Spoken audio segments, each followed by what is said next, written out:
It was the early 1990s when I first started struggling with anxiety. You know, it's not yours, it's something you experience, it's not an identity.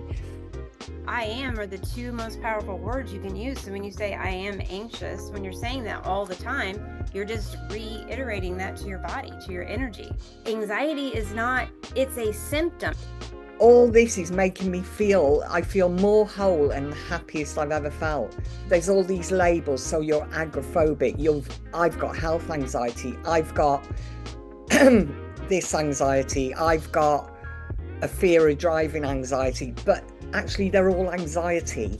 I want people to realize that they have a choice. They can do this as well. Yes. Hey everybody, I'm Angie Sudeth Walsh. Welcome to Spiritual Chat Live. Today, my guest is Lisa Towers. She is known as Simply Anxious on Instagram.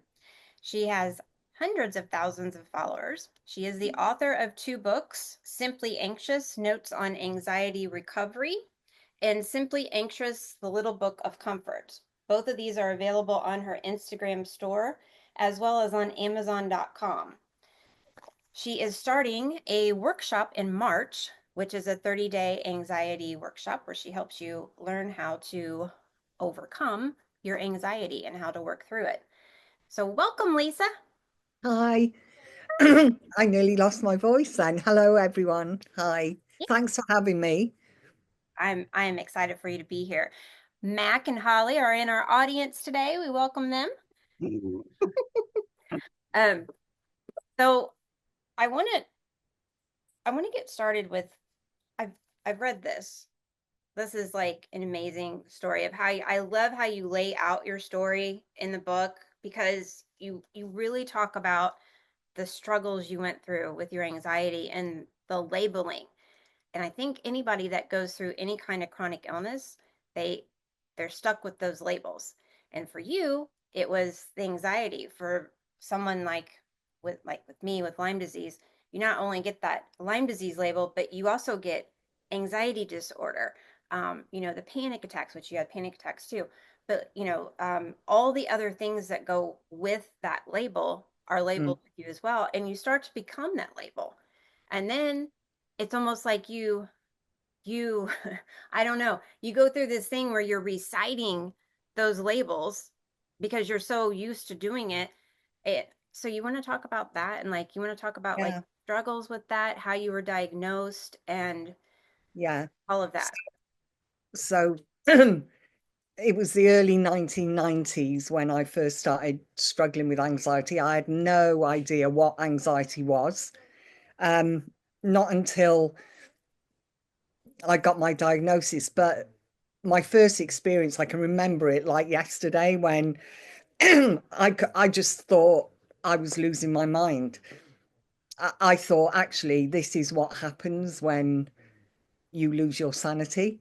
Um, and then obviously my parents took me to see a psychologist who said, you've got an anxiety disorder, you'll have it for the rest of your life. Here's some medication, and I'll see you once a month. Keep taking that, and you'll be fine. So, so I thought, oh, well, that's me then. I've got this illness that I'll have for the rest of my life, and I need to stay on the meds. And I see a lot of it today and I was first hand doing this, my anxiety. I'm Lisa, I have anxiety, my anxiety. And because no one told me any different, after that diagnosis and the prognosis of having it for the rest of your life, it was my anxiety. And so it kind of became my identity. And I remember all the way throughout, there were so many questions in my head, like, how have I gone from being like a really sort of outgoing person who can move to London on her own, move and live in Spain on her own, to now I've had to go and live back at my parents'. I can't leave the house without my parents. And even when I do, it's a massive struggle. And now I've been given this disorder, this illness. It just didn't make sense to me. Um, but I thought, I've just got to accept it. Um, anyway, it was years later when I came across Dr. Claire Weekes's book that I realized that little doubt in me of this doesn't make sense. Why, what have I done to deserve this? Because it's hell when you're stuck in that chronic anxiety, which I was. Um, it just it just came to me that I'm labeling myself with something and I've become it. So I experienced anxiety, which I know now, but because of the diagnosis and the prognosis and the lack of information out there and the way it felt, I became it. I thought, this is me now. This is actually me. I'm an anxious person. I'm, I can't do what other people can do, which actually is not true. Does that make sense? Yeah. Because I am are the two most powerful words you can use. So when you say I am anxious, when you're saying that all the time, you're just reiterating that to your body, to your energy. You're, Yeah, because that famous saying that is, or quote, be careful what you say to yourself because you're listening.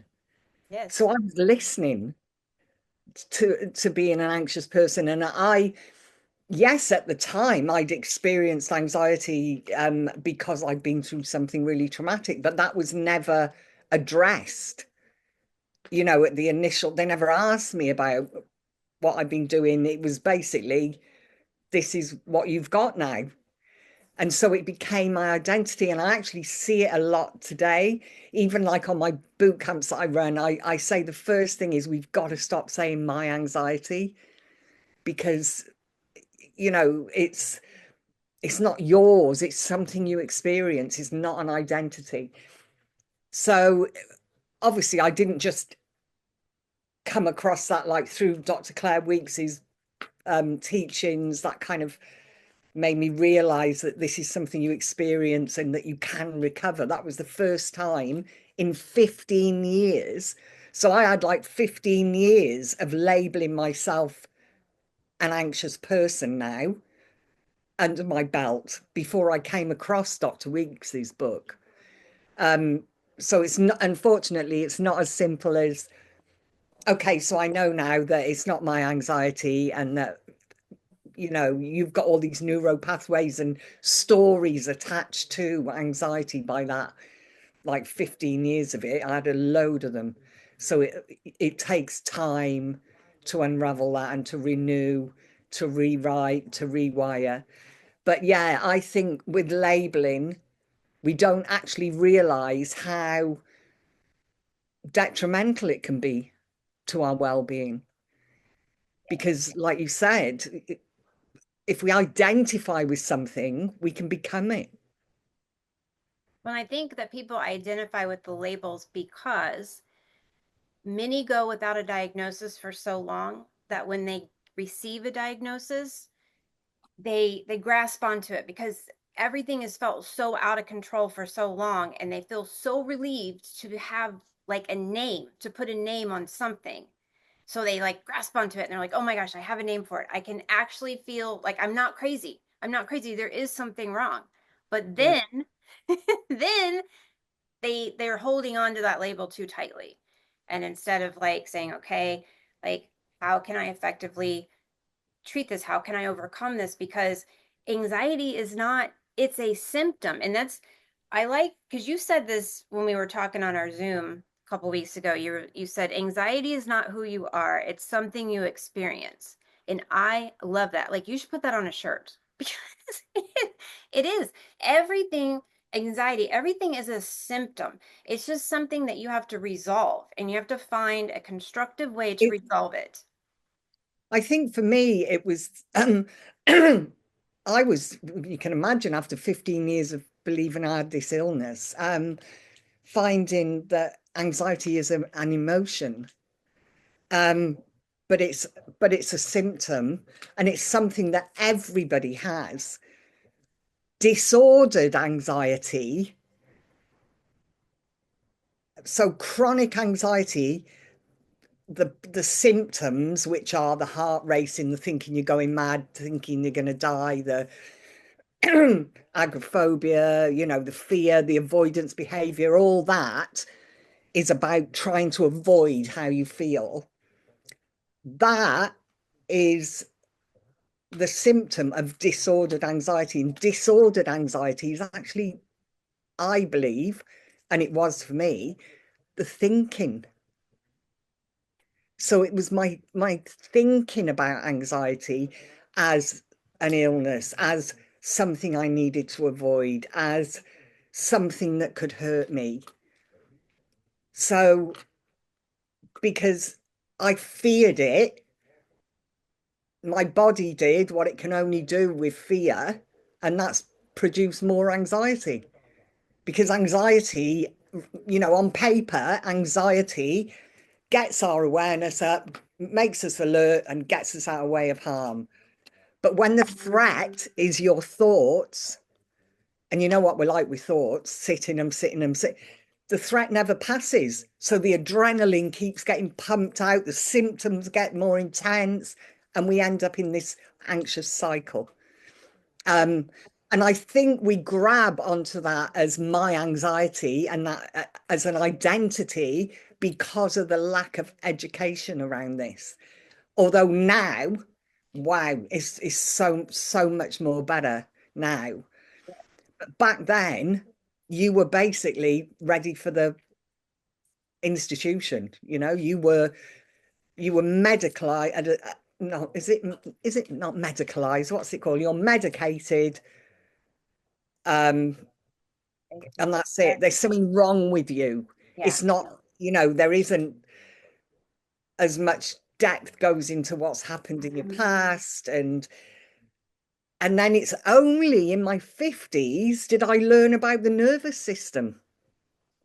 And actually, when I first started Instagram, I mentioned about how a dysregulated nervous system, because it's attached to everything, it's not a case of just untangling and unraveling those stories and the meaning we've given anxiety, the fear-based thoughts about it. It's also what our time of being anxious, like all the time, has done to our nervous system. And our nervous system has become dysregulated. And I remember putting something like that on Instagram, and I got shot down by these two blokes.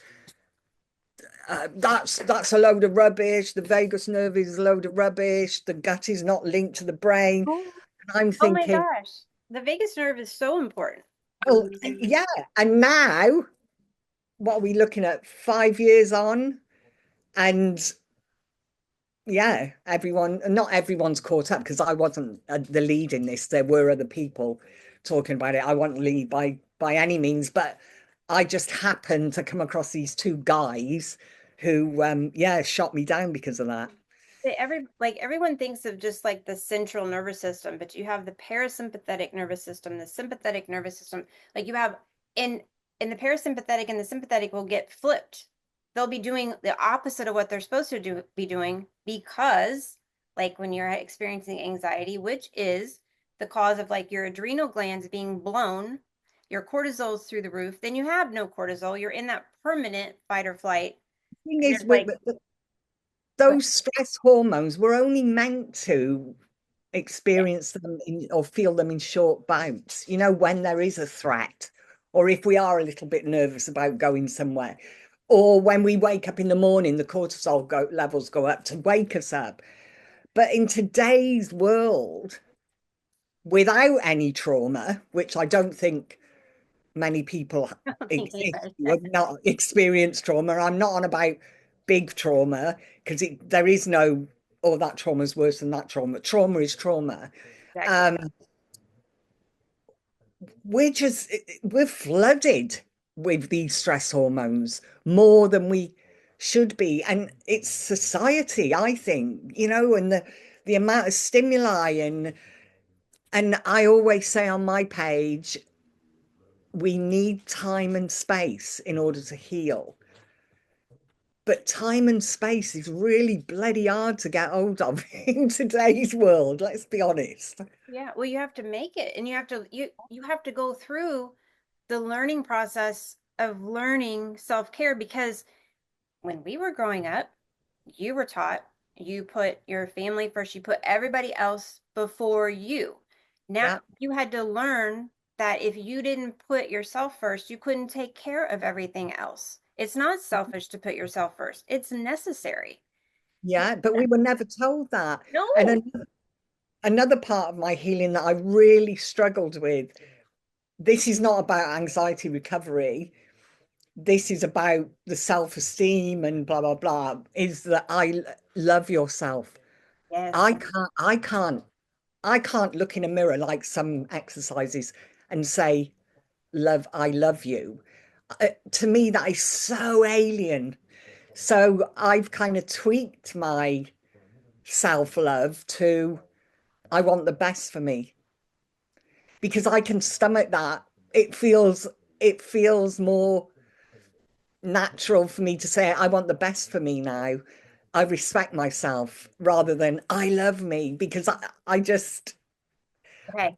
I mean, it's like I have this exercise that I did back in like, oh, it was like 2010, 2011 when I was doing work on myself and going through like really bad divorce, like a lot of stuff going on. And I didn't have any self-esteem, no self-worth, nothing. I didn't even know who I was anymore. And I remember reading to do this, you're supposed to say I love you. I couldn't look at myself and say I love you because I looked in the mirror and I didn't even know who was looking back at me. So this woman, I remember reading somewhere, she was like, when you're in the shower, she's like, as you're washing your arms, say I love you, and I'm like, okay, I'll try it. But when I did it, it felt so weird and so strange. And like my stomach, like it was just twisting and turning. But I made myself do it and it got easier. And like after about a week, because at first I was like, I love you. Like, I love you. Okay, I did it. Like I did it twice. I did it. But after about a week, it did get easier. And then like I actually did start to feel like I loved myself. And then I could, and I probably did it for about a month. And when it got easier and I didn't have that cringiness about myself, then I moved on to a different exercise. But I it was intense. I think all of these mythologies or whatever they're called, about whether it's self-love or recovery of from whatever, is as long as the goal is the same, it's okay to Oh tweak in a way. So for like me, I really respect myself. I can say that with my hand on my heart. I do now. yeah, right. I want the best for me. So I try and base my decisions on that. I'm still I think I'm a bit of a I think my past has made me a bit about love. I don't really know what love is, if that makes sense. I don't. I Um, I feel like I know what it is. I feel like I've always given it, but I haven't received it. yeah, I think that's it. It's always been conditional. Yes. Yes. And, so yeah, but I'm happy with I want what's best for me. Yeah. So, Me- but yeah, with regards, what I say to people about anxiety recovery is distance yourself from it with regards to is something I'm experiencing rather than it's me. And it may be a part of you that feels anxious and scared and worried, but it's not all of you, even though it might feel all of you. Sorry, I've got whippets. I don't hear them. But it's that quote that I mentioned earlier about be careful what what you say to yourself because you're listening, that was another one of those quotes that made me go, wow. So I have these quotes sort of stuck in my head now that keep me on track. I love quotes. I used to write things. Well, I had a jar exercise I did, and I actually have like my coaching clients do it when I feel it'll help them. There's I was looking. I've been making notes because I've been writing down when you say something. So um, the breathing. Did you notice like? Because I didn't. This is very important. We like go around like holding our breath, our shallow breathing.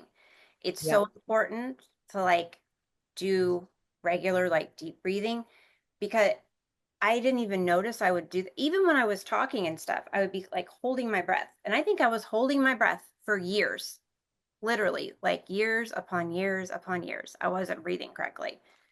So that's breathing is very I, important for the nervous system. I'm not an expert on breath work. I do my if I am feeling stressed or feeling overwhelmed about something, I do the box breathing or the two sharp breaths up.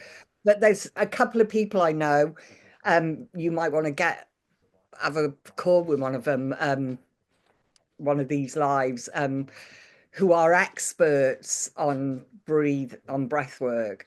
And I remember one of them was saying to me when I did a call with him actually that the majority of us hold our breath. We don't breathe properly. We're meant to be nose breathers. That's what we're meant to be. But majority of us are mouth breathers.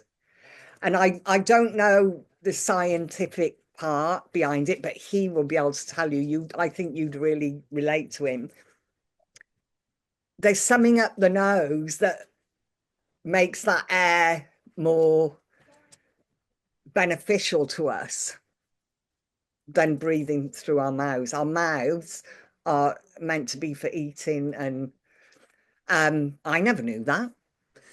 And one thing when I was anxious, I noticed I'd hold my breath and I didn't even realize I was doing it. Yeah. And so if you hold your breath, you're putting pressure on everything, really, aren't you, inside? Yes. And it So your the nervous breath system. matters. Yes. The breath matters. Yes, it does. And like you said, like the vagus nerve, I didn't know that if humming or singing, unfortunately I'm not a very good singer, but I can hum. Yes. I hum and I hum a lot Uh-huh. because I want that. Yeah, humming's very good for you. You know, it's like the whole and all of that. Like it's really like when you do it over and over, if you're feeling anxious or you're feeling like maybe you're impatient, you're somewhere where it's just getting a little overwhelming, waiting in a line or something, to start doing that. I bet you everyone around you will start doing it too because it's very relaxing. It's very calming. And So it's it's kind of one of those things that is really powerful it and is. it's accessible to everyone. All these things have been removed from us, like frequency, Yeah, like yeah, yeah. spells, frequency healing, Breath the work. chanting. Yes, like all of it. So you mentioned in your book about how you tried everything to heal your anxiety, spent all kinds of money on stuff, you know, people claimed they could heal you and they didn't. I can't, like, same thing happened to me, years and years of going to doctors and all these people that claim they can help you and they can't. In the end, what happens? You and I, like, we ended up healing ourselves. Talk about that. Well, I think now if I see anything where I can heal your anxiety or I can you can get rid of your anxiety in 90 days or I can no one can because ultimately it's it's down to you. People can guide you and like that's why I love some of the top psychologists or psychotherapists. They can guide you, the ones who say that, but any advert that I see, I just think, but I never used to be like that. I'd see the advert and I'd be straight for my bank card. Yeah. And so I even bought something you plug into a wall. If you plug this into your wall, the aroma will help you. But we get so desperate. We get so desperate. And yeah, I've spent thousands. I spent thousands. And again, when we think someone else has to, this is another sort of insight. When we think someone else has the power to heal us, we're giving our power away. Yes. Where actually we've got the power. Now the guidance is something amazing. If we can get guidance off a person who knows what they're talking about and who has got our best interest, Yes. then we'll feel more comfortable about using the tools that we actually already have. They'll tell us, well, you've got these tools, because I never knew I had these tools. Yes. And so for me, Dr. Claire Weekes, when I opened that book, I couldn't believe it. I'm looking to see, is this fiction or, is it a fiction book? Because it went against everything like the doctor had told me and the psychologist had told me, but it was the early 1990s. And but I still let life get in the way. That's why it wasn't until I was in my early 50s that I thought, right, I'm definitely going to start doing this, because doing it properly, putting my recovery to the front, everything else can go to the back of the queue, because I want my freedom back. And I'd already lost like 20 odd years to white knuckling and patching myself up so I'm okay for like a few months and then burn out again. And I could see, if I didn't take the time and space, and I didn't take my recovery seriously, I could turn around and be 80 years old, Oh, yeah. still struggling with anxiety. So that's what I did. And it's kind of like there's a lot of peeling away behaviors, building your confidence. And I think you only find out, I believe that confidence, I know they sell it as they can teach someone to be confident. I think real confidence comes from how you feel inside. And so with that time and space, and starting my healing journey by doing little walks where I was riddled with anxiety, but I knew what Dr. Claire Weekes was guiding me. I knew that I was in safe hands. That's where my natural confidence came then.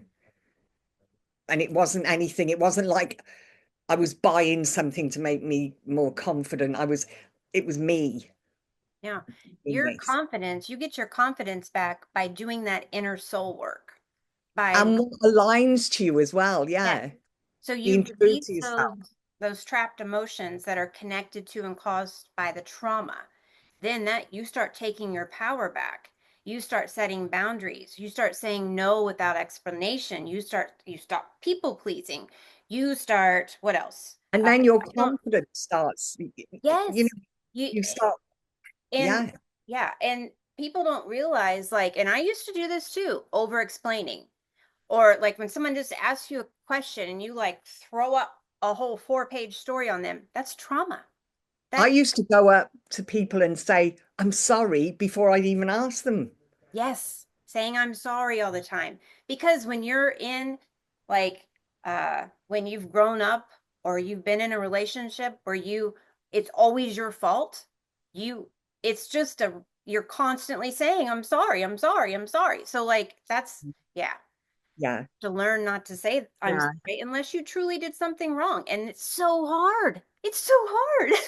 And it's really funny because when I set up, following, I had Dr. Claire Weekes on the earphones, went for a 5-minute walk. I didn't have my dogs then, and I was riddled with anxiety, but I knew I had to feel it. And obviously, it takes time. And then gradually, I'd get to a 10-minute walk. Now I can do 3 Mile, now Yeah. all that, all the stories and the scaremongering that I used to latch onto because I was sensitized, I was believing that I had this disorder, which I did because I think the disorder is our belief in the thoughts. I think the disorder is our fear of anxiety. The anxiety we feel is just the symptoms of that fear. Because if we didn't fear it, like my mum passed this just gone June, I've had waves of anxiety, obviously, because anxiety comes when you don't feel safe as well. And losing my mum, I didn't feel safe losing my mum, and I felt like an orphan. And so, what does your body do when you don't feel safe? Anxiety. But what I notice is I didn't have the secondary fear.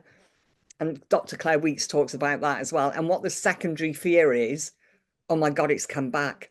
Oh my God, I'm gonna have to run home because this is gonna be, that all those things are like the fuel behind it that will prolong the anxiety because it will keep triggering it.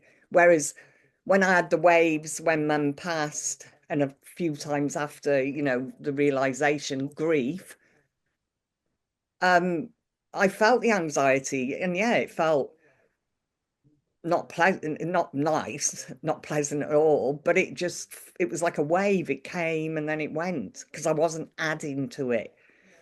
But it's the secondary fear and the adding to it that pushes us into that disorder. And I think that comes from the lack of education and information out there that's factual, which is different now. There are, more what I call holistic approached professionals, which is much, much, much better and so, so needed. Yeah. But there still is stigma around people that have mental health. Massive.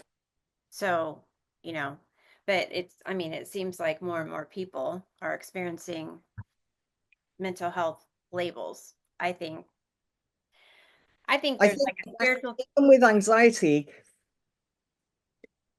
there's all these labels. So you're agoraphobic, I've got health anxiety, I've got this anxiety, I've got a fear of driving anxiety, but actually they're all anxiety.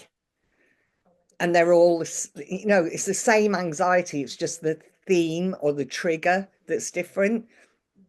And it's, and we don't have to wear the label because underneath all of it is a fear of feeling unsafe. And fear is the core. That's the core emotion is fear. So the anxiety is just, like an emotion off of that. But there's lots of other emotions that can go off of fear. So I say to people that if you were running away from a bear, a grizzly bear, not that we have any in the UK, but that would probably make us even more terrified that there's a grizzly bear running. But if we were running, our body would be flooded with adrenaline, the fight and flight, yeah, but we wouldn't be bothered about that feeling. It would be propelling us to safety. We'd be, because our focus would be on that, the right. bear. Got to get away from the bear. But when our bodies become flooded with exactly the same response as when we've been chased by the bear, when we're sat watching telly, where's the threat? So, we've got the ability to imagine, haven't we? Which is lovely, but not if we're imagining worst case scenarios. So we're flooded with, or we get a wave of anxiety and it's, why am I feeling like this? I'm not, the secondary fear comes. Why am I feeling like this? Oh no, I'm gonna die, or I'm going crazy, or this is, and then behind it, we've got the secondary fear that's blowtorching it, making it even worse. So it's exactly the same response, But when there's a genuine threat, we can see the threat. So the mind goes, but it's when we don't realize that it's our thoughts Right.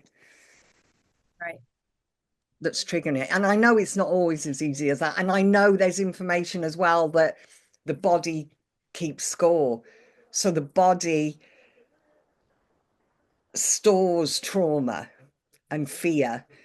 And so it's like what Michael Singer says, you can go through something and you see it as a splinter. And you think you get the splinter out, you do some work on it, and you think you get the splinter out, and the skin grows over it, and you think, oh, well, it's all right now. And then someone will come along and hit that splinter, and you're like, ah.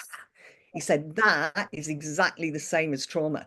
You might do a bit of therapy, or you might come through something and think, oh, I'm all right, actually, until someone brushes up against that, Right. Triggers you. and then That's it what opens the gates. that's what like my soul healing coaching, that's what that is. Like it I help you get to the roots because I did all this work myself. Like I received everything divinely, the protocols, everything, and I did it myself. You release the trapped emotions. There's and intuitively, I design this stuff intuitively, but you release the trapped emotions to what they're caused by and connected to. It can be past lives, it can be people, it can be places, Yeah. situations. And then, but it's really, really hard work. And it might take you a year to 2 years to do. And then, but the thing is that most people don't want to go through, they want to go around. And it's fear. And it's fear of feeling. So that's why you have to do the mindset work. Mm-hmm. It's no good going out trying exposure therapy and in your head you're still firmly in belief that anxiety can hurt you, Right. because you're going to go out and white knuckle. You've really got to, this is an emotion, and work on the mindset of seeing why you're going out and doing that exposure, because it will lead to freedom. And that's what happened with me. There were moments where I thought, oh, is it going to work? But that is the neuro pathway. They take time to rewire. Are you sure this isn't going to work for you? All those kind of thoughts. But I knew, again, through Claire Weeks, that the woman who wrote the book in 1962, she's helped free probably millions of people from that book. And it's, if you sit at home hoping that anxiety will not show up, waiting to be ready to go out and drive the car, when you've still got that fear, if it comes, you're going to be waiting forever, because you've got a fear, a belief that when you get in the car, it's a threat. Right. You're only going to dismantle that by going in the car. Even if you just sit in the car, you've got to feel it so the brain can see Right. there isn't a threat. You're fine. And like Dr. Claire Weeks says, a release of anxiety is the threat response releases, it goes up, it peaks, and then it goes down. And that is true. I've lived through that. But the majority of us, just as it's about to peak, we retreat. And she said it's that last few percentage where the magic happens. But unfortunately, we retreat because we don't trust and we don't believe, because we don't know. But the minute I started surrendering, like, come on, do it, whatever, I don't care, do your best. If I lie on the floor, foaming at the mouth, or I wanted my freedom back more Yeah. than I was scared of feeling anxious. And the minute that kind of happened, I gradually started recovering, feeling better. It's not like you have to suffer, suffer, suffer, suffer, and then one day you wake up and you're fine. It's like a gradual, but you think the world starts opening up. the nervous system started to regulate. Your mindset starting to change, not triggering anxiety unnecessarily, which is what a disorder is. Um, and yeah, and before you know it, even now, sometimes I'll do something, I'll think, I just said yes to that. Where years ago, like for years, I'd say no straight away, no, or I'd say yes. And Yes. then the whole time before, how am I going to get out of that? What excuse can I give to cancel? Yeah. Yes. That's the thing. Is like when you do all that, like when you do all that soul work, you went for years of people pleasing.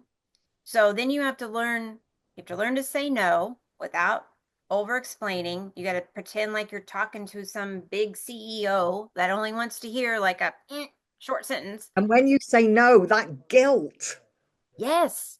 So then you have to like, and you have all this stuff going on in your head, like, oh, I said no, like they're not gonna like me, they're gonna be upset. And then sometimes people do get upset and they like attack you. So then you have to like defend yourself. No. Then you have to learn, no, I don't have to defend myself. I don't have to defend why I'm not doing it. Like my answer is just no. I had to learn like it's okay to say no, and I can say think of me next time. That was very thoughtful of you. I appreciate it, but no.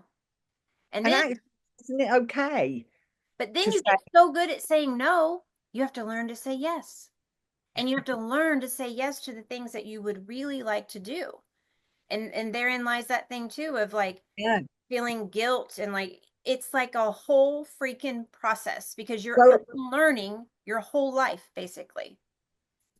and well, I think that's what the journey of life is. I think I saw a really good post where it said you spend all your childhood learning and then all your adulthood unlearning what you learned as a child because it's that's and it's Learning though. It's like it's generational cycles being passed on to us and we're just repeating those. yeah, an addition to the new stuff we pick Yes. up as well. Yeah. So it's kind of like, you know, my parents, I wouldn't say they were emotionally when they were in their elderly years, they were really loving and where they weren't emotionally, I wouldn't say emotionally intelligent or but that's because their parents weren't, and then their parents weren't. So I kind of understand that. But as they, because I was there for them when they were in their 80s, and then as they passed, I was with them both when they passed. And my mum had full-blown dementia, but she didn't know who I was, she didn't know who she was, but there was that loving connection there, which was really powerful. And then my dad, he had all his mental health was fine. He was just physically.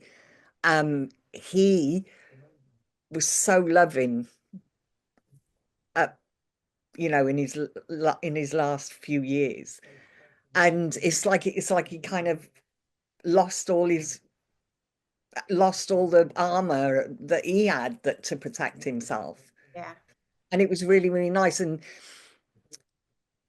I never realized that I set out in my early 50s to beat this anxiety once and for all, to do exactly what Dr. Claire Weekes I'd read and I tried to do, but I let life get in the way of it. I never realized that my recovery from anxiety would then turn into a massive 360 turn of my whole life is changing and it's all spiritual. So for me, seeing mum and dad, being with them when they passed, changed everything. But even before that, I was starting to question life and what it was all about, and see, actually, I'm not a weirdo. I've never really felt like I fitted in, but all those women around that fire pit who look like they've been digging the garden, they're not all glammed up and all like that. I really feel at home with them, and started started recognizing and choosing people through how they made me feel rather than who they were, what they had, how they looked. Yeah, And I can't shift that now. I pick up energy now before I even know their name. that's your heart. That's something called heart math. Like your heart will pick up energy 6 feet out from you. So that's why you can feel someone's energy before you even meet them, like you touch their hand. But even through a screen. Yeah. But see, that's your gifts coming through because I can do But that too. I probably, like my brothers would say, she's barking, she always has been, blah, blah, blah. But all this is making me feel, I feel more whole and the happiest I've ever felt since my recovery, and the healing, continued healing work I'm doing on self-esteem has led to a simple life that feels like me for the first time. Does Because that woo woo? I'm no, I'm really into to it. me, I'm probably too woo woo for people, but like it's a mind, body, heart, and soul healing. It encompasses all of those things. And if you leave one part out, because I always see people say mind, body, soul, and I'm like, you left out the heart because you build up a heart wall of trapped emotions. You have to break down that heart wall so you can heal your heart. Because when you do that, when you break down the heart wall and release those trapped emotions around it, then your heart and mind become one. Thinking and feeling mean the same. Because before you do that and you do that inner work, when you say I think and I feel, it means two different things. And that's why people get so confused and they get all up in their head and their heart gets in the way and it makes their stomach hurt because they're not in alignment. So, no, And it's not woo woo. and this is a funny thing because obviously the first time I experienced anxiety and then I had that diagnosis, it was very medicalized. It was very, you're not functioning properly as a human being, which to be fair, I wasn't. I was riddled with fear, but what is a normal human being? I think that's a myth as well. Um, but now I look at, obviously I've been through something really traumatic, but then I can honestly say now, in my 50s, looking back, I spent the majority of my life living in the for the expectations of others Yeah. and a society's Society. blueprint Yeah. of what life should look like. So no wonder I was anxious because I was out of alignment for what I had. So one of the things was, and I know a lot of people get married and they really enjoy it, but I got married at 30 because why aren't you married at 30? Right. You're 30 now. And he was a nice guy, but I should never have got married. And then I got divorced 4 years later. So there's too many pigeonholes out there. There's too many Yeah. boxes. And I think there's probably a lot of people out there who are living or doing or spending time not in their true selves because of expectations and blueprints of Exactly. society. Not authentic. Because And then you can feel it, can't you? If something's yeah, feels heavy. yeah. Because I always thought like I didn't understand why it wasn't okay to live with someone before you got married, but my parents, like my dad especially, like why would you buy the cow if you get the milk for free? So like you get married, you have a family. My dad. Yeah, but for me, I mean, it's only because they were taught, but it's it's not okay for a woman No. to be single. Yeah. Like a man, and no, I'm not, I'm not sexist at all, but No. oh, he's a bachelor, he's an eligible bachelor. Yeah. He's an old spinster. living on her own with dogs. And but it's the narrative, where What actually, about what about what about we quite like living on our own? I like being single. I don't feel like I'm missing out on anything. I'm not saying never, but what about like it's okay, not so like a now, priority for me. like you and I, we're single and we're okay with that. We're comfortable with that. Do I want to find someone? Maybe. I don't know. Um, I'm so but what about this? So when you tell people that, well, don't you want to find someone? I don't know. Like if literally if God sends them, great. Like he knows what I request, and it's pretty much a damn near perfect man. So if Yeah, I that don't request anything for me. And I was walking with my dogs, and this was a year ago, I think. So I'm walking with my three dogs down this riverbank, and there's a man and a woman walking up, and she gives me a look as if to say, "Why have you got three dogs?" Obviously, like dogs, which is fair enough. Not everyone does. And as they walk past, I kind of say hello, and they kind of look to me a bit odd. And she said, "Three dogs." And he said, "That's a typical, oh, that's another middle-aged woman who can't get a man, so she ends up getting dogs." And I just thought that is such a narrow-minded pile of crap. But well, it's the narrative out there, isn't it? they So, call a lady that has a bunch of cats crazy cat lady. Where did that come from? Why is she crazy? She's an but the animal thing is, lover. She's with the I dog. know this is about anxiety, and what I'm trying to say is there's all these boxes we have to take it to be normal, and there's all these ways of life, or this one way of life we should be living, and that's society. But then you've got other people's expectations and your employment and this, that, and the other. No wonder we're all stressed and sensitized, Yeah. Yeah. because when is it, what do you actually want? What do you actually want? When do we include ourselves in our lives? And I think the first time I've included myself in my life is in my mid 50s, after, while I was recovering from anxiety, all these things started, I Like, started feeling. yeah. But society, here's the society thing again. Society tells us we have to be with someone to be complete. Like, oh, well, when you get older, you don't want to be on your own. You don't want to be alone.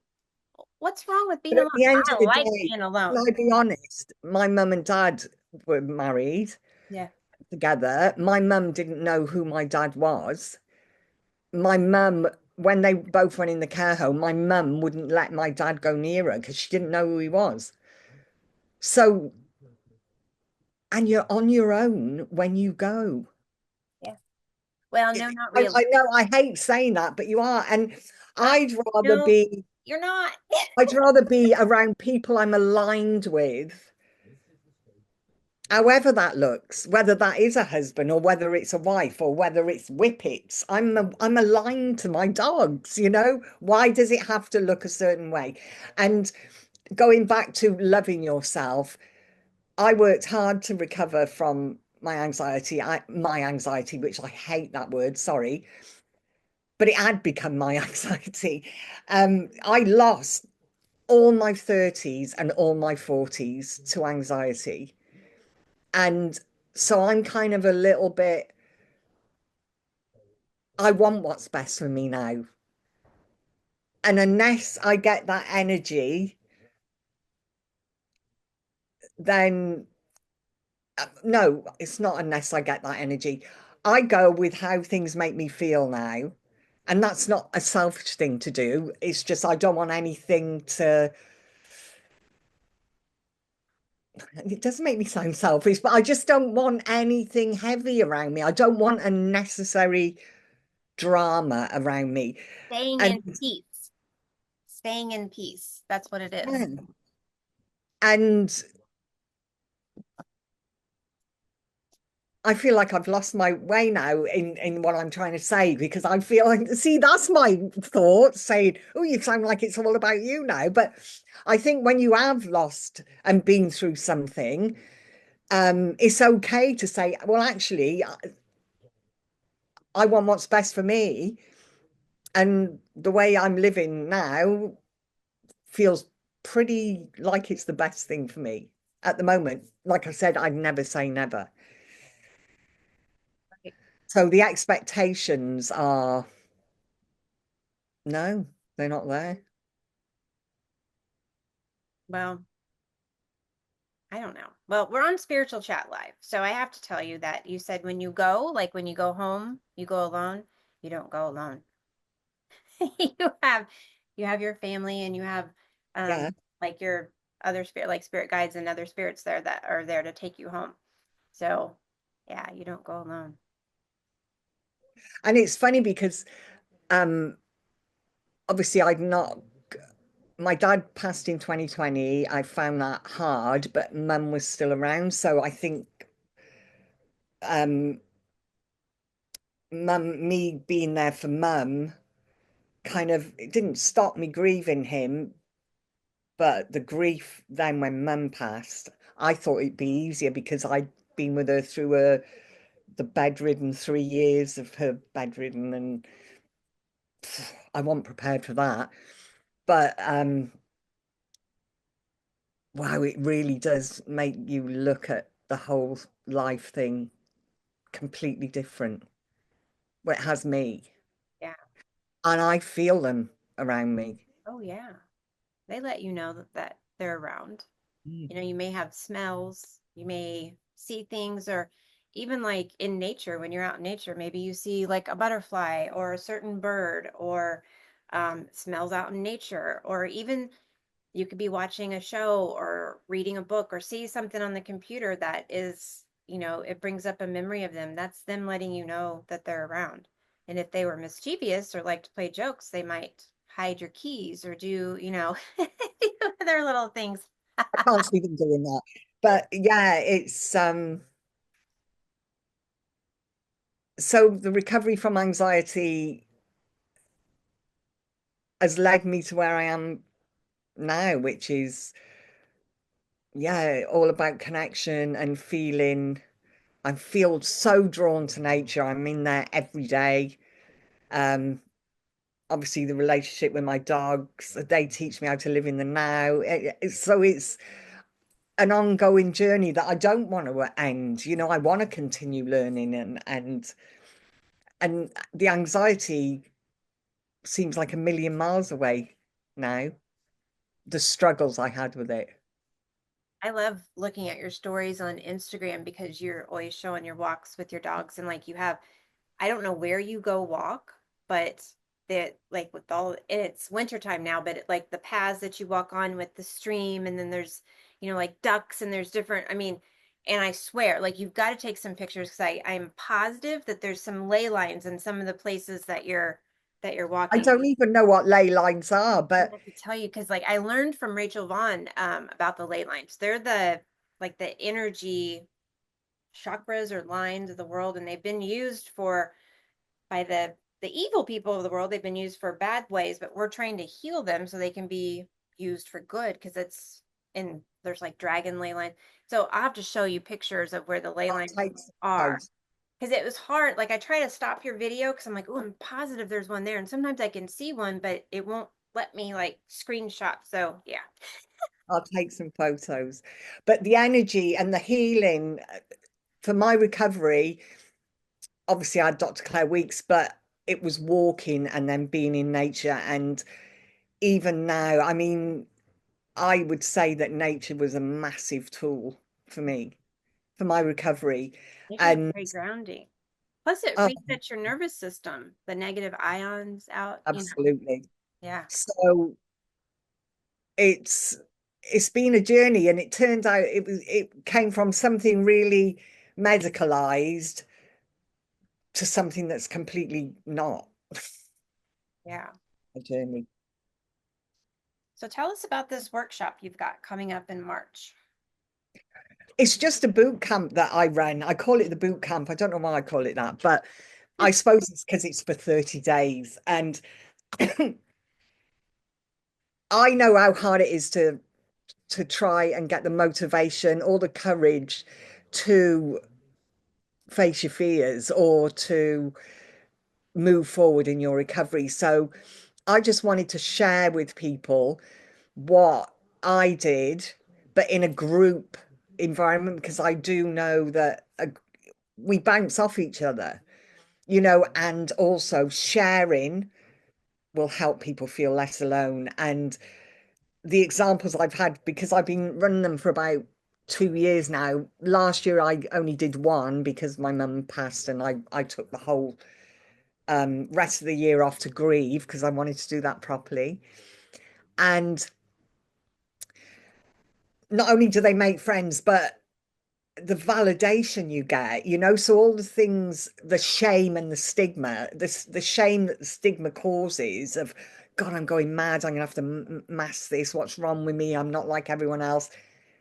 The group environment smashes that, because you're not the only one thinking like that, you're not going crazy, and you can see that because they're people from all walks of life, all over the world. So at the moment I've New York, North Carolina, Miami, Blackpool, Manchester, Canada, and it's got nothing to do with that. It's just you've fallen into an anxiety disorder. So you've got the secondary fear going on and you become stuck in it. So through the 30 days, you get content every day. We have a group coaching session once a week, but we also get the WhatsApp group where if someone's doing something or having a wobble that day, or they want to share something, we've got the WhatsApp group, which is kind of 24/7. So we support and encourage others and each other and share things on there. And it's just, what I say is, if you're absolutely riddled with anxiety, then you need to, at the moment, focus on doing less. I believe that less is more, so that you can get those levels down and start regulating your nervous system. But if you're ready to, yeah, come on, I really want to push myself. And it's not like a boot camp where I'm screaming in your face, but you want to start changing how you see anxiety, maybe doing some mindset work and maybe doing some exposures. Then this is a perfect environment, because you'll have that support and encouragement and storytelling. There's a lot of that goes on, and it's just it's something that I wish I had when I started struggling with anxiety all those years ago. Yeah. And another thing about it is, if we start talking about trauma, because I have had my own trauma, um, there's a really good psychotherapist who I absolutely rate, because she helped me with my trauma. And so I asked them to go and see her if there's any trauma base, and she's helped loads. And we're not working together. It's just that I'll only recommend people that I've actually done it with myself. Right. And she's really kind of woo-woo. But like I said, I think we need that. Yeah. That's where we're at right now. Um, We're in the woo so woo right now. so the boot, I thought you were coming on the boot camp this month, or whenever you get chance, you're going to come on it, What do the you boot camp. you want me to come on? What do you want me to do? Well, You? we'll talk about it off. Oh, We'll, okay. Like, wait. but yeah, it's a month of encouragement. There's daily content to inspire, to encourage, to educate about self-help, about anxiety. So it's designed to shift your mindset from one of I can to from I can't to I can, and change your relationship with anxiety by seeing it for what it is and not what the anxious mind will tell you. So yeah, it seems to be going really well. And I enjoy it. I don't do it every month, um, because it takes it out of you a bit, but I want, yeah, Very cool. And we can find the link to sign up to that on your Instagram page. it's all on my link in my bio. Okay. Yeah. But if anyone's, got any questions or anything, like I say, I'm not a therapist. I'm just someone who walked the walk. And I wasted my 20s and well, not my 20s, a bit of my 20s, 4 years, but then all my 30s, all my 40s to it. And I just want to give people hope and let them know that they can recover. Yes, it takes work. Yes, you have to do it, but you can. I'm nothing special, but we've got to make that time and space. And I know that's difficult as well in today's world, but it's worth it. Oh yeah, And I don't want people to wait till they're like yeah. 50s But before. I mean, we're in a cool time right now with like massive spiritual stuff happening with the ascension and with people's soul frequencies rising rather quickly, a lot quicker than it used to be. Um, what what I want to talk. I started to say something and it totally left my brain. Like I hate when that happens. Hopefully it'll Sorry, come back. that's me because I talk too much. I I had it and then I looked down at my paper and I think I'm supposed to talk about this. So maybe that thought will come back. I want to talk about because I know what I was going to say. I don't I used to say what you did about I wasted so much time and so many years like with this or this or this. It's not wasting because it was part of our reason for coming here so that we can learn on a soul level those lessons and to finish soul contracts and to not only with ourselves but with others, and there is a purpose to all of it. And a lot of times with like what I because I just finished a numerology course, our birthday and our name is literally like our soul. Our birthday, like it's our blueprint. So those numbers, oftentimes we experience the opposite of what the numbers mean because we have to in order for us to do what we're here to do. So like you with, I'd have to look at your birthday and everything, but you with I all of the anxiety and stuff, look what you've done because of what you've went through. I'm not as advanced as you with the I'm not movie advanced. stuff, but Advanced. and so there's nothing I can do about it, but it did at the time feel like anxiety robbed me Yeah. of my 30s and my 40s. I saw people going out doing stuff. I couldn't take my son places like other people seem to. That's what it felt like then, and I wouldn't wish it on anyone. But now I kind of think it's not a regret because it was out of my control, Right. That's what I something meant. I went through.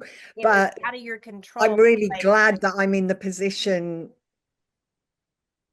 now where I've healed from that.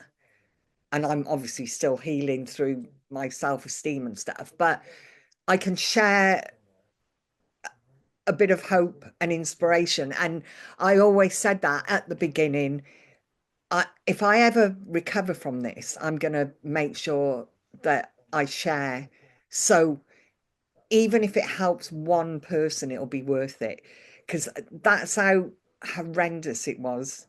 And where you just can't do it. I couldn't do anything apart from go to work, and that was like I felt like I was sedated, and that was a struggle.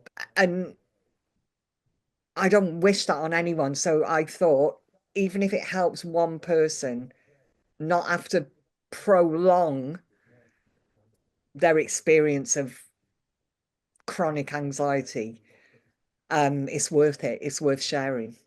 I think most of us feel that way. if we can help one person, that's what, Yeah. with a post I do or these spiritual chat lives, if one person sees it, if it touches one person, then we have accomplished what we set out to do. It, that's all I care about. And that's all you care about. Like, so, Yeah. so the other thing I wanted to talk about is, because I messaged you the other day about this, is that how I think breakdowns are spiritual awakenings. Yeah. Well, I've just touched on that, haven't I? I thought I was recovering from anxiety. And the last And I mean, what like when you actually are going what through, made what yeah, made me was the last breakdown I had, and that was at 50 or just after 50. And I thought it's either that way, which is not good. yeah, Um, and I considered it this time, because I thought I can't do this anymore, or I do this properly. Um, and thankfully, thanks to a neighbor who came and we had a conversation out the blue, um, I went that way and I'm here today. Um, I could, and then it kind of like I was doing my recovery, but I started reading um, more about Buddhism, not the religion, the yeah, way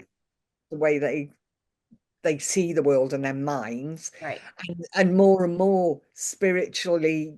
I bought myself angel cards, anything that I don't read cards, but I got comfort out of that. And I remember watching, well, I bought Michael Singer's, it's a video course of him. yeah, I was glued to it. And The Untethered Soul, I was glued to it. And then Eckhart Tolle and all this, and it's really, really funny because I believe that. I believe it was yeah, that, because what I used to think I found enjoyment in and pleasure in and I was interested in, I'm not in the slightest. right, Totally shift to what now brings me joy, makes me feel fulfilled, makes me feel happy and content in my life. And all of it is like the simple things spiritually. If I see a bird or a kingfisher or a robin and he lands near me and he's not scared of the dogs, it's like, oh God, that's made my day.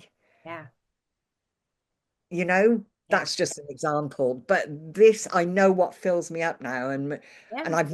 I never felt that about anything before. It's amazing. And it's like a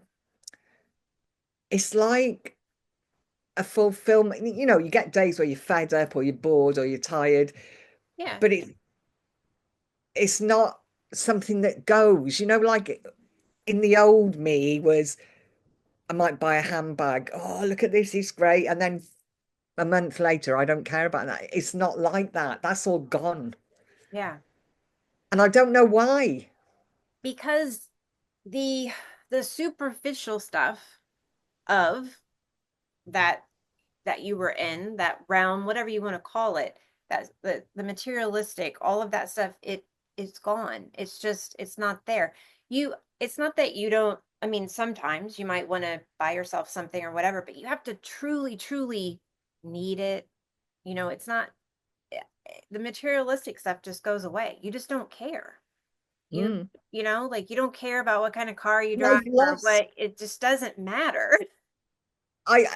When I was struggling with anxiety, I lost so many friends, and I get it because they don't understand, and they're sick of you canceling on them, and I get it. I get it. And it used to bother me. And now I've probably got one, two like friends. You're wealthy. You're wealthy. Yeah.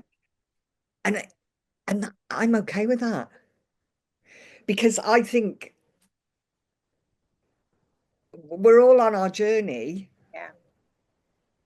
and I don't take it personally if someone's no longer in touch, because I'm not great at being in touch either. But that's because I'm on my journey, and I, like I said, I do what feels right for me. But I think that comes with when you start feeling okay with yourself. You don't need to be. Now I No. like people, and Right. but I have to be aligned with them. Yes. Aligned and like it's the when you're with certain people, when you communicate with them, it's like you can communicate with them like you just spoke yesterday, when maybe you haven't spoken in months or even years sometimes. But those people are just they're always like right here. But Mm. for me, I don't really have any friends that live around me that I do things No, with. I don't. None of them live around me No, here. my friends are out of state or even out of the Yeah. country. You're in the UK. Like I bet I can I, choose one all of you. one's down south, one's up north, and I'm in kind of like in the middle. Yeah. But it's like I wish that a lot of them lived closer to me because I know we would do things, but I don't think we do things like all the time, No, but because are you a bit, I'm a bit like this now. I like my own space. yes. I've always kind of been, I mean, when I was 13, from 13 to 16, I stayed in my room and all I wanted to do was read. And that's what I did. I read. As long as my parents bought me books or took me to the library, I was fine. I just wanted to read. So I've always liked my solitude. That's like my seven energy I've got in my birth But chart. saying that, if someone said, "Oh, we're all going out for dinner to this place and we can have a dance after," that's my idea of a nightmare. If someone said, "We're Now. all going to a field, we're Oh, having a fire pit, we're gonna have some tea, someone's gonna play a guitar," I'd be there like a shot, oh yeah. Uh, sat in the mud. bonfire on the beach, like if there's like stargazing, if there's an Yeah, evening yeah, shower or anything under something. the stars, or Yeah. yeah. But like used to, if and Oh, I you had to two, be I'd in be the out. mood, but I would like, to go dancing or whatever, listen to a band, but and then, after the Lyme and stuff in the last 10 years, like I can't handle, and I used to think it was my neurological system. Well, it is, but I also think it's spiritually, like I can't handle the vibrations and the toxicity and all of that. I don't think Mm. it's so much Lyme. I think it's just Oh vibrational. yeah, Like, yeah, I agree. because I like you, like I'll go now because of the ticks and stuff. I would not be laying in a field like it would. Oh, I do. I well, I just yeah, I'd have my natural bug spray and I'd have like a blanket to lay on and stuff. I wouldn't be like I'm not terrified. I don't live in fear, but I'm just responsible, if I would go do that or whatever. But yeah, that's where I feel at home. Talk Mm. to animals, talk to plants, talk to trees. Like people I think it's hug crazy, trees. but yeah, hug a tree. But like I saw a video. Were you the one that posted this? There was a woman, she had a sequoia. Her father planted a sequoia tree when she was born. And so she is able to she named it and she's recorded. It sounds like the tree's singing. It sounds like it's like a chant. It's off to send it to you. It was the coolest Yeah. thing. So the trees, they talk. You can hear them. You got to be in tune. When you work on yourself, raise your vibration, you're going to connect with I everything. feel energy in a forest. I feel Yes. calm energy in a forest. Yes. I love that. When I was a child, I used to I've been in the same shoes. do what? What did you say? I've been in the same shoes, so I can relate to those stories. I appreciate this conversation very much. I've got to go now. Thank you so much. Oh, Oh, bye. bye, Holly. Bye, love. Where are you reading that? In the bottom it Yeah. says chat. She's Oh, telepathing at me. I know. No. I was like, wow, you're good. Oh, But I think it's, yeah, I'm enjoying life at the moment, and it's really different to how I used to be. Yeah. Doesn't it feel weird to like enjoy life? Weird in a good way, but you know, it's just like Yeah, you wish you could have always felt feels that way. it just feels, and that's why I want people to realize that they have a choice. They can do this as well. Yes. I know it's difficult. I know all the difficulties. You know, I was a single mum and I went through something horrific, and but we are strong enough to kind of cultivate the life we want, if that's calmness, or we can do it. 100%. So Well, we've got Mac still here. Mac, do you have any questions for Lisa? you hadn't fallen asleep, have you, Matt? With me talking too much. Oh, I'm good. You're good. Yeah. Did it Okay. make sense? Yeah. Oh, good.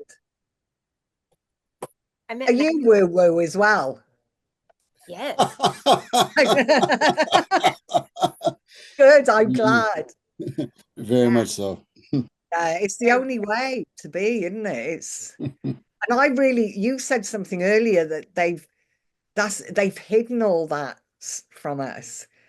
And they really have, because, you know, I don't know about in the States, but in the UK now, there's people who are like downsizing and wanting to live in camper vans and taking kids out of school to home educate them and stuff like that, because we're kind of like, there's got to be more to life than this. School systems, like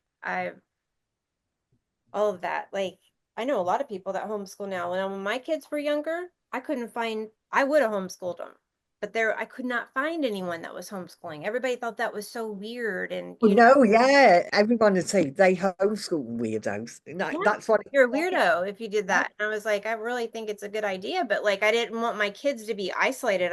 I wanted them to be in a group with like others, but you know, I couldn't Yeah. find anybody that was homeschooling. Mhm. So yeah. I don't know. But thank you for having me. Yes. Well, thanks for coming on. Thanks for being here. I think we talked about a lot of great stuff. So I hope it was helpful, and great. I'd love to get you in touch with, because is this still recording? Yeah, let me end it real quick and then we'll talk.